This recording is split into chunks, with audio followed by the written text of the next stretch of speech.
Test fight किसके साथ वहाँ पे हुई? किस कंट्री के जो प्लेयर थे उसके साथ? नाइजीरिया, वो बहुत टफ़ था क्योंकि उसने मेरे को यहाँ पर किक मारी और मेरे को लगी भी। तो फिर मैंने उसको कहा चलो रुको बेटा अभी मैं तुम्हें दिखाती हूँ। फिर जाके बस पीट डाला। इसमें डिफेंस है, ये एक लाइफ सेविंग सपोर्ट है। तो मतलब पहले तो मैं डिफेंस के लिए इसमें गई थी कि डिफेंस सीखूँगी। जब डिफेंस में मतलब फिर कॉम्पिटिशन्स में पार्ट लिया, फिर इंटरेस्ट बढ़ गया।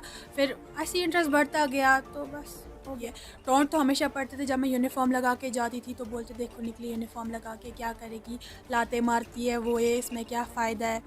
तो बस वो सब टॉन्ट करते गए मेरे घर वाले सुनते गए। उन्होंने बोला छोड़ो कोई बात नहीं है, लोगों का काम है बात करना, लोग बात नहीं करेंगे और क्या करेंगे। तो बस यही इन लोगों ने उनको इग्नोर करके मुझ पे ध्यान दिया। तो फिर आज सुनो आज क्या बोलते हैं, वही लोग आज बोलते हैं कि इसने हम लोगों के मोहल्ले का हम लोगों का नाम रोशन किया है। Hello and welcome. You're watching IBAN News Network. Kashmiris are very much talented, especially both males as well as females. They are not talented only in the field of literature, in the field of music, in the field of art, but they are very much talented also nowadays, so far as sports is concerned. I have a guest with me. Her name is Mehreen Bonde, and she is residing in North Kashmir's Handwara town of Kupwara district. Recently, fifth International Karate Championship held at Vizag, and Mehreen has got gold medal in that particular championship.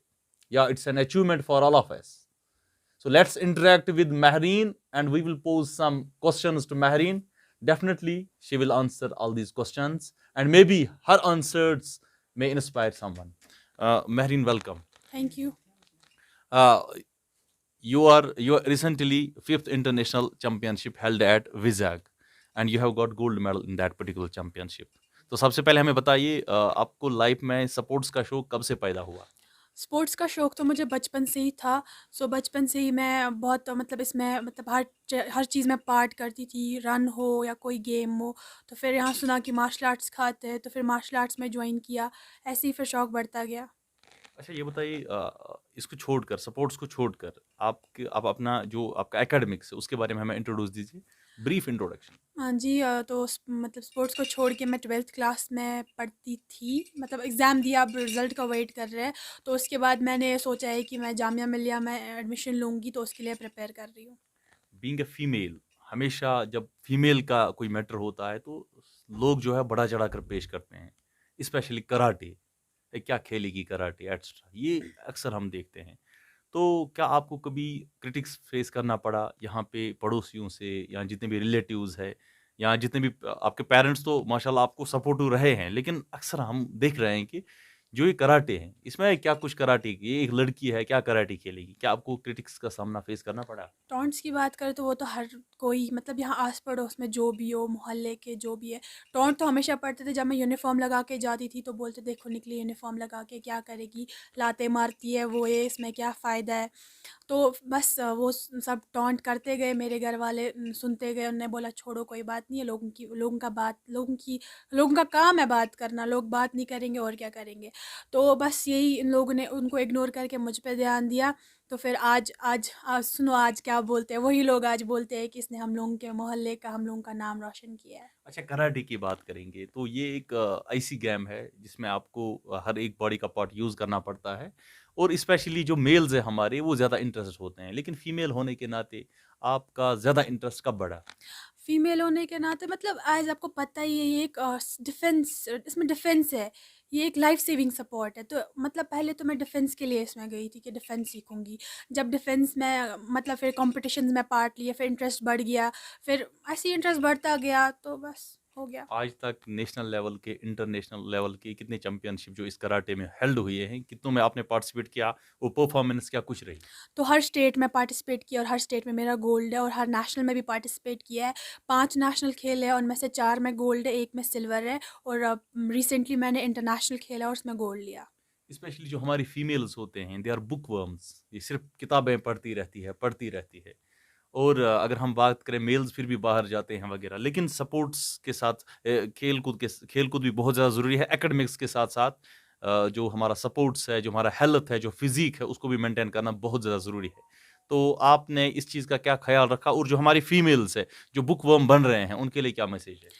तो पहले ही तो मैं ये बताना चाहूँगी, आपने जैसे बोला पढ़ाई के साथ-साथ स्पोर्ट्स भी इम्पोर्टेंट है, क्योंकि इसमें फ़िटनेस है, डिफेंस है। जैसे सोसाइटी में पता ही है, एक लड़की को, एक लड़की क्या एक लड़के को भी डिफेंस आना चाहिए। तो डिफेंस बहुत इम्पोर्टेंट है उसके लिए या फ़िटनेस के लिए, क्योंकि आजकल लोग बैठे-बैठे मोटे होते जा रहे हैं, फिर हार्ट अटैक की प्रॉब्लम, बीमारियों की प्रॉब्लम। ये सब बीमारियाँ जब आप लोग प्रैक्टिस करेंगे, एक्सरसाइज़ करेंगे, वार्म अप करेंगे, उससे उनकी वो बीमारियाँ ख़त्म हो जाएँगी या मतलब दूर हो जाएँगी। तो बस इसलिए, और मैं उन लड़कियों को ये बोलना चाहती हूँ जो सिर्फ़ पढ़ाई करती है, ऐसा नहीं है कि वो सिर्फ़ पढ़ाई जितना करे, स्पोर्ट्स भी बहुत इम्पोर्टेंट है। इसमें भी वो कुछ अचीव कर सकते हैं, बट मतलब उन लोगों को जाना चाहिए बाहर, बस किताबों पे नहीं, बाहर की दुनिया भी देखनी चाहिए। अच्छा, आप अपनी फ़िज़िकल बैलेंस किस तरह मेंटेन करती है? और दूसरा क्वेश्चन ये भी है कि आप सिर्फ़ इसी कराटे में क्यों गई? आपको बाकी भी स्पोर्ट्स क्रिकेट है यहाँ पे, वॉलीबॉल है, फुटबॉल है। आपने वो चूज़ क्यों नहीं किया? आप स्पेशली इसी पर्टिकुलर फ़ील्ड में क्यों गई? तो पहले डाइट की बात करें तो डाइट कैसे मेंटेन किया, वो तो बहुत मुश्किल है मेंटेन करना। मतलब कुछ जंक फूड नहीं खाना, उसको ध्यान में रखना, वो मतलब उसको छोड़ना, या फिर मतलब सुबह उठ के वार्म अप करना, गर्म पानी पीना। पहले ही सर बोलते हैं कि गर्म पानी पीना, जैसे जैसे क्या होता है वो बोलते हैं, जैसे कुछ कोई मतलब पाइप होती है, उसमें हम जैसे कुछ खाए डालेंगे तो वो, जो उसमें डालते हैं वो गंदा हो जाएगा। अगर उसमें पहले उसको वॉश करेंगे गर्म पानी से, वैसे ही हम लोगों को पहले गर्म पानी पीना चाहिए, जिससे हम लोगों की जो मतलब रात का सब कुछ खाना-वाना होता है वो साफ़ हो जाता है, फिर हम कुछ खाएँ। तो ऐसे ही वो मतलब मैं बोलती हूँ सुबह गर्म पानी पीना चाहिए। तो फिर वार्म अप करना चाहिए हर टाइम, जॉगिंग, फिर पढ़ाई भी करो, फिर से वार्म अप करो। ऐसे ही मतलब अपने आप को बिज़ी रखो पूरा दिन, क्योंकि खाली दिमाग शैतान का घर, जैसे आपको पता ही है। और बात करें तो दूसरा क्वेश्चन क्या था आपका? दूसरा क्वेश्चन ये था कि आप इसी पर्टिकुलर फ़ील्ड में क्यों गई अच्छा, स्पोर्ट्स में? क्योंकि एक तो इसमें डिफेंस था, बाकी बाकी स्पोर्ट्स भी अच्छे हैं, जैसे क्रिकेट में क्या, क्रिकेट में आपको सिखाएँगे बैट पकड़ना और क्रिकेट में छक्के मारने, चौके मार। अब हम बैट हर टाइम तो लेके नहीं घूमते हैं कि कोई हमला कर दे तो बैट से मारे। इसमें क्या है, हम लोगों को मतलब वेपन नहीं हाथ में होता, हम अपने हाथों को इसमें वेपन बनाते हैं इस फ़ील्ड में। हमारे हाथ हमारे वेपन होते हैं, इसमें हम अपने हाथों से आगे वाले बंदे को मार सकते हैं। तो इसलिए मैंने ये जॉइन किया, क्योंकि इसमें हमें हर टाइम वेपन साथ नहीं होगा, अपने हाथों को ही वेपन बना दिया। हर एक स्पोर्ट्स का अपना एक कुछ रूल्स होते हैं, जी। हर एक स्पोर्ट्स के। तो इस स्पोर्ट्स के रूल्स क्या है? अक्सर एक अगर हम लेमैन को कहेंगे कराटे, वो हुँ, आएगा मुक्का मारना है, बस ये कराटे हैं। हुँ। लेकिन असल में हमें थोड़ा बहुत बताइए कि ये किस तरह का होता है? तो कराटे में आपको मैं बताऊँ, उसमें बहुत सारे रूल्स होते हैं, जैसे कि मतलब जब हम फाइट में जाते हैं, एक होता है जिसको नहीं पता होगी, उसको हम बिना रूल्स के मारेंगे। तो अब होता है रूल्स के साथ फाइट खेलना। फाइट में बहुत सारे मतलब चीज़ों का ध्यान रखना पड़ता है। इस बात का ध्यान रखना पड़ता है कि कमर से नीचे ना मारे, सर पे मारे, सर के पीछे वाले हिस्से पे ना मारे, पेट पे मारे, चेस्ट पे ना मारे, कमर पे ना मारे। मतलब बहुत सारे रूल्स होते हैं, एब्डोमेन पे ना मारे, तो वहाँ से फ़ाउल मिलता है, किसी को लॉक नहीं कर सकते या किसी को हम एल्बो से नहीं मार सकते। तो इन सब चीज़ों को भी बहुत ध्यान रखना पड़ता है, तो बस। यानी ये नहीं है कि बस यहाँ से जा हाँ, गया ये कोई नहीं है। इंसान। ये नहीं है कि यहाँ से जाए और जो बोलते आधे जिनको मैं कभी बोलती हूँ मैं कराटे सीखती हूँ, हम क्या कशर थे प्यार से क्या था? तो इसमें ये नहीं होता है, जब मतलब इस फ़ील्ड में जाते हैं ना तब जाके पता चलता है। कोई फ़ील्ड कोई चीज़ आसान नहीं होती, सब कुछ मुश्किल होता है, लेकिन सीखना पड़ता है। बट मतलब मैं बोलती हूँ, जैसे वो बोलते हैं कि थप्पड़ मार रहे हैं, जब वो फ़ील्ड में उतरेंगे उनको पता चलेगा कि इसमें कितना ध्यान रखना पड़ता है, क्योंकि अगर फ़ाउल खेल आगे वाले बंदे को लग गई तो उस पे केस भी चढ़ सकता है। अच्छा ये बताइए कि आपने जब ये 5th इंटरनेशनल चैंपियनशिप हेल्ड हुआ विज़ाग में, तो वहाँ पे किस तरह का आपका कारनामा रहा और कितना डर था? और क्या आपने ये पहले ही सोचा था कि इस बार मुझे बिल्कुल जो गोल्ड है वो लाना है? ये तो हर बार मैं सोचती हूँ कि गोल्ड लाना है और हर बार लेके भी आती हूँ, तो इस बार भी मैं यही सोचा था कि गोल्ड लेके आना है। मेरी मम्मा बोल रही थी मुझे हर टाइम महरीन ध्यान रखना, प्रैक्टिस करना, वो ये मुझे खुद प्रैक्टिस करा रही थी, वो सब। तो फिर जब वहाँ गए, प्रैक्टिस नहीं मतलब फ़ाइट की, मेरी फ़ाइट हुई, तो फिर बस जीता और रिज़ल्ट्स आपके टफेस्ट सामने। फाइट किसके साथ वहाँ पे हुई? किस कंट्री के जो प्लेयर थे उसके साथ हुई? नाइजीरिया, वो बहुत टफ़ था, क्योंकि उसने मेरे को यहाँ पर किक मारी और मेरे को लगी भी। तो फिर मैंने उसको कहा चलो रुको बेटा, अभी मैं तुम्हें दिखाती हूँ। फिर जाके बस पीट डाला।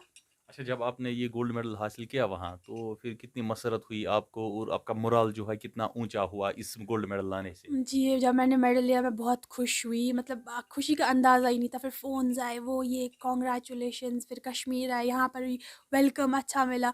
मतलब परसों-परसों मुझे आर्मी ने भी मतलब 26 पे आर्मी ने भी मुझे कॉल की। मतलब उनने वहाँ पर अवार्ड दिया, मतलब हौसला अफ़ज़ाई दी। बाकी वो पता है पुलिस वुलिस ने कुछ नहीं किया, उनका अलग छोड़ दो, वो तो कभी बुलाते भी नहीं हैं। बट आर्मी, मैं उनका भी थैंक यू आर्मी को करना चाहती हूँ, क्योंकि उनने मुझे बुलाया एंड उनने मेरा मतलब ऐसे बच्चे का ये बढ़ता है, हौसला बढ़ता है। कल को मैं और मेहनत करूँगी आगे बढ़ने की, ताकि फिर लोग में जाने, उनके लिए मैंने ये किया, आर्मी के लिए, अपने कंट्री के लिए। तो बस यही। सपोर्ट ज़रूरी है, लेकिन एकेडमिक्स भी बहुत ज़्यादा ज़रूरी है। आप 12th स्टैंडर्ड आपने हाल ही में एग्ज़ाम दिया है, तो पढ़ाई किस तरह से आप मेंटेन कर रहे हैं? टाइम कैसे मैनेज कर रहे हैं? फिर सपोर्ट्स को किस तरह से अपना टाइम जो है वो कंज़्यूम कर रहे हैं? क्योंकि एकेडमिक्स भी बहुत ज़्यादा ज़रूरी है। जी, एकेडमिक्स तो बहुत ज़्यादा ज़रूरी है। मैं ये नहीं बोलती कि स्पोर्ट्स ही जितना है, एकेडमिक्स भी ज़रूरी है। मैं पढ़ती भी हूँ, खेलती भी हूँ। जैसे सुबह उठ के वार्म अप करती हूँ 5 या 6 बजे, फिर पढ़ती हूँ, फिर से मतलब प्रैक्टिस करने का मूड आए तो प्रैक्टिस करती हूँ, किकिंग, या मेरे पास सारे इक्विपमेंट्स घर पे ही है। मैं बाहर बच्चों के साथ उनके हाथ में थमा देती हूँ और अपनी प्रैक्टिस करती हूँ। फिर पढ़ाई भी करती हूँ, जैसे 10th-12th किया, मेरा अच्छा क्लियर हो गया। अब 12th भी मेरे को पता है इंशाल्लाह अच्छा क्लियर ही हो जाएगा। अच्छा, ये मुझे बताइए कि आप जो हमारी फीमेल्स है स्पेशली, आपने एक बार भी कहा था कि वो किसी से कम नहीं है। जी। लेकिन अब खामियाँ कहाँ पे है? हमारी फीमेल्स आगे क्यों नहीं आ रही है? स्पेशली जो स्पोर्ट्स की बात करें, उसमें हमारी फीमेल्स क्यों नहीं जा रहे हैं? यहाँ पे एक जो व्यू पॉइंट बना है, जो नज़रिया बना है, वो गलत नज़रिया कब दूर हट जाएगा? कब हमारी जो पेरेंट्स है, क्या इसमें कहीं पेरेंट्स की लापरवाही है या यहाँ पे वो माहौल अभी डेवलप नहीं हुआ है? इसकी बात करें तो पेरेंट्स की भी लापरवाही है, और मतलब एक तो पेरेंट्स की भी है और सोसाइटी की भी है। पहले तो सोसाइटी पे, अगर सोसाइटी लोग उनके पेरेंट्स पे ताने नहीं मारेंगे तो पेरेंट्स डरेंगे नहीं कुछ करने के। जब सोसाइटी पेरेंट्स को ताने मारती है तो पेरेंट्स डरते हैं, बोलते हैं नहीं, अगर हम इस बच्चे को बाहर भेजेंगे तो लोग बातें करेंगे। तो मेरे मेरे घर वाले ऐसे हैं कि वो नहीं लोगों की बातों को ध्यान देते, वो बोलते हैं छोड़ो, इनका काम ही है बात करना। तो मैं चाहती हूँ कि जो पेरेंट्स हैं, जो लड़कियाँ हैं, वो अपनी मतलब अगर वो कुछ करना चाहती है, कुछ हासिल करना चाहती है, वो आगे बढ़े और उनके पेरेंट जो उनका साथ दे। लोग पहले बातें करेंगे, मेरे पीछे भी बहुत लोग पहले बातें करते थे और आज उनका मुँह बंद है। आज वो बोलते हैं हाँ, महरीन, महरीन। जो परसों तक बोलते थे कि ये ऐसी है, वैसी है, आज वही बोलते हैं ये सबसे अच्छी है, हमारे बंडे मोहल्ला में ये एक अच्छी है। तो बस वो लोगों की बातों पे ध्यान ना दें, अपने बच्चे को वो करने दें जो वो करना चाहते हैं, लोगों का मुँह खुद बंद हो जाएगा। अक्सर जो हमारी फीमेल्स है या मेल्स है जो किसी भी फील्ड में अचीवमेंट हासिल करते हैं, चाहे आर्ट हो, कल्चर हो, म्यूजिक हो, अक्सर क्या होता है कि वो लोग शिकायत अक्सर करते हैं कि हमें यहाँ पे प्लेटफॉर्म नहीं है, हमें यहाँ पे एक्सपोजर नहीं मिल रहा है। क्या आप इस चीज़ को एक्सेप्ट कर रहे हैं कि कश्मीर में एक्सपोजर कम मिल रहा है? जी, ये तो बात सही है कि कश्मीर में एक्सपोज़र बहुत कम मिल रहा है और प्लेटफ़ॉर्म भी नहीं मिल रहा है। जैसे आप जानते हो, मतलब बाहर आप जाओ किसी और कंट्री में, स्टेट में, वहाँ उनके पास म्यूज़िक अकेडमीज़ है, डांस अकेडमीज़ है, कराटे की मतलब अब ये क्या बोलते हैं इसको, स्टेडियम्स है, सब कुछ अवेलेबल है। जिस बच्चे का जिस जिस चीज़ में जाने का मन हो वो जॉइन कर सकता है। जैसे हम बोले यहाँ पर किसी बच्चे को आर्ट आर्ट में जाना होगा, यहाँ पे आर्ट्स का कुछ है ही नहीं। यहाँ पे किसी बच्चे को डांस करना होगा, यहाँ पे डांस की कोई एकेडमी है ही नहीं। तो उन चीज़ों की वजह से उनको अपना ड्रीम जो है दबाना पड़ता है, अपने ड्रीम को ख़त्म करना पड़ता है। अगर हम लोगों के पास यहाँ पर अवेलेबल सब कुछ हो, प्लेटफ़ॉर्म हर चीज़ के लिए अवेलेबल हो, तो हर हर मतलब यहाँ पर तो फिर बात ही नहीं है, कितनी सारी मतलब इतना टैलेंट है ना, तो पूरा इंडिया भर जाएगा, हमारे कश्मीर में इतना टैलेंट है, बट यहाँ पर एक्सपोज़र नहीं है, प्लेटफ़ॉर्म नहीं है। एक्सपोजर के लिए आप गवर्नमेंट को क्या कुछ मैसेज देना चाहते हैं? जो हमारे डिप्टी कमिश्नर है कुपवारा, आपने भी बोला कि आप बहुत नाराज़ हैं कि उन्होंने आपको सराहा भी नहीं है। जो डिस्ट्रिक्ट पुलिस के लोग हैं, जी, हाँ, आर्मी के लोगों ने आपको सराहा, लेकिन मेन फ़ोकस था ये डिस्ट्रिक्ट एडमिनिस्ट्रेशन जी। का। उन्हीं का डोमेन था कि आपको एक्सपोजर करना, आपको प्रोवाइड करना प्लेटफ़ॉर्म, ताकि आपकी वजह से बाकी और भी इंस्पायर हो सकता था। तो उनके लिए क्या मैसेज है? तो गवर्नमेंट से ये मैसेज, मैं गवर्नमेंट के लिए मेरी ये मैसेज है कि प्लीज़ आप यहाँ पर हमारे लिए प्लेटफ़ॉर्म प्रोवाइड करें, ताकि हम लोग अपने टैलेंट को छुपाने के बदले निखारें। लास्टली मैसेज दीजिए हमारे इस प्लेटफ़ॉर्म के थ्रू उन फीमेल्स के लिए जो कुछ करना चाहते हैं लाइफ़ में, जो क्रिटिक्स को डर रहे हैं, या जिनके पास फाइनेंशियल सपोर्ट नहीं है, या किसी और वजह से वो दूर हट रहे हैं, या इस चीज़ का जो व्यू पॉइंट बना है कि मैं फीमेल हूँ, मैं कुछ नहीं कर पा रही हूँ, उनके लिए क्या कुछ मैसेज देना चाहते हैं? तो पहले ही तो मैं इनको बताना चाहती हूँ कि एक लड़की लड़के से कम नहीं है। आजकल लड़कियाँ ही सबसे आगे है, चाहे वो गेम्स हो, चाहे वो एकेडमिक्स हो, हर चीज़ में। और आप ये मत समझो कि आप लड़की हो, आप नहीं कर सकते हो, आप लड़की हो, आप कुछ भी कर सकते हो। जो मतलब अगर हम लड़के को भी घर में बैठाएँगे, वो भी गुपन बन जाएगा। फॉर एग्ज़ाम्पल जैसे लड़कियों को बोलते हैं घर बेहद गुपन गमत, तो लड़का अगर घर पे रखेगा, वो भी वैसा ही बन जाएगा। अगर लड़की भी घर पे रहेगी, वो भी वैसी बन जाएगी। बस आप बाहर जाओ, प्रैक्टिस करो, जो आपका मन है, जिसमें आप जाना चाहते हो, उसमें जाओ, पूरी मेहनत करो, इंशाल्लाह आप ज़रूर कुछ ना कुछ करोगे, आप ज़रूर, आपका नाम बाहर आएगा। और बात रही किसकी? चलो अब फ्यूचर ड्रीम जो है उसके बारे में आप। फ्यूचर ड्रीम मेरा ये है कि मैं इंशाल्लाह सिविल सर्विस में भी जाना चाहती हूँ। मैं या पुलिस ज्वाइन करूँगी, इन दोनों में से कोई एक चीज़ ज़रूर मैं ज्वाइन करना चाहती हूँ। यूनिफ़ॉर्म पहनने का बहुत शौक़ है मुझे। फिर कश्मीर की खिदमत कर। जी बिल्कुल, कश्मीर की खिदमत के लिए तो सिविल सर्विस लोगों की खिदमत के लिए। लड़कियां किसी से कम नहीं है और यहाँ पे जो हमारी डिस्ट्रिक्ट एडमिनिस्ट्रेशन है उन्होंने हमें कोई प्लेटफॉर्म प्रोवाइड नहीं किया, एक्सपोजर की बहुत ज़्यादा कमी है। इन्हीं अल्फाज से रुखसत चाहूँगा महरीन से। किसी और लाइव इंटरेक्शन प्रोग्राम में हम फिर से महरीन से मिलेंगे और जब ये कोई और अचीवमेंट हासिल करेगी definitely we will try to interact with her again. Till then keep watching I ban news network. फी अमान अल्लाह।